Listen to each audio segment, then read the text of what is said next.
छगन भुजबळ प्रमुख पाहुणे असलेल्या नाशिकमधल्या कार्यक्रमातल्या 80% खुर्च्या या रिकाम्या असल्याचं पाहायला मिळालं। राष्ट्रवादी काँग्रेस आणि संत तुकाराम महाराज जनसेवा प्रतिष्ठानतर्फे वारी आपल्या दारी या कार्यक्रमाचं आयोजन केलं होतं आणि पंचवटीतल्या या कार्यक्रमाला वारकऱ्यांसह नागरिकांनीही पाठ फिरवली।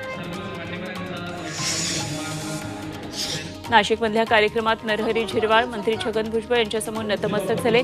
वारी आपल्या दारी या कार्यक्रमात भुजबळ प्रमुख पाहुणे म्हणून उपस्थित होते। अभंग पंचविशी प्रकाशन आणि ग्रंथदान असा हा कार्यक्रम होता। यामध्ये मंचावर नरहरी झिरवाळ भुजबळांपुढे नतमस्तक झाले। आळंदीमध्ये गोविंदगिरी महाराजांच्या 75व्या वाढदिवसानिमित्त गीता भक्ती महोत्सवाचं आयोजन करण्यात आलं। यावेळी त्यांनी विविध विषयांवर मतं व्यक्त केली। काशी आणि मथुरेमध्ये लवकरच मंदिर उभारलं जाईल असा विश्वास त्यांनी व्यक्त केला।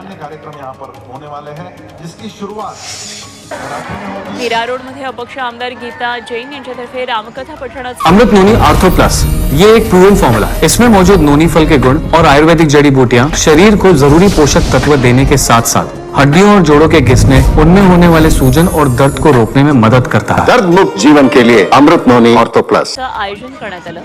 स्वामी रामभद्राचार्यांच्या उपस्थितीत 5 ते 13 फेब्रुवारी असा हा कार्यक्रम होणार आहे आणि या निमित्तानं भाईंदरमध्ये भव्य कलश यात्रा काढली। हजारो महिलांसह शाळकरी मुलं सुद्धा याच्यामध्ये सहभागी झाली।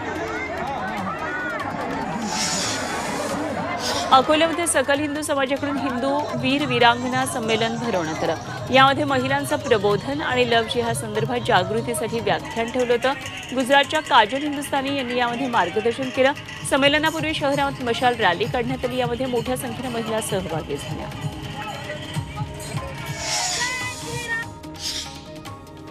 निफाडमधल्या दिंडोरी तासगावमध्ये चक्क 2 कुत्र्यांनी मिळून बिबट्याला पळवून लावलं। घराच्या अंगणामध्ये रात्री राखणदारीसाठी असलेल्या या कुत्र्यांनी बिबट्याला प्रतिकार केला आणि ही संपूर्ण घटना शेतकरी बाळासाहेब तासकर यांनी घरात लावलेल्या सीसीटीव्हीमध्ये चित्रित झाली आहे। त्यामुळे बिबट्याला वनविभागानं तातडीनं जेरबंद करावं अशी मागणी परिसरातून होती।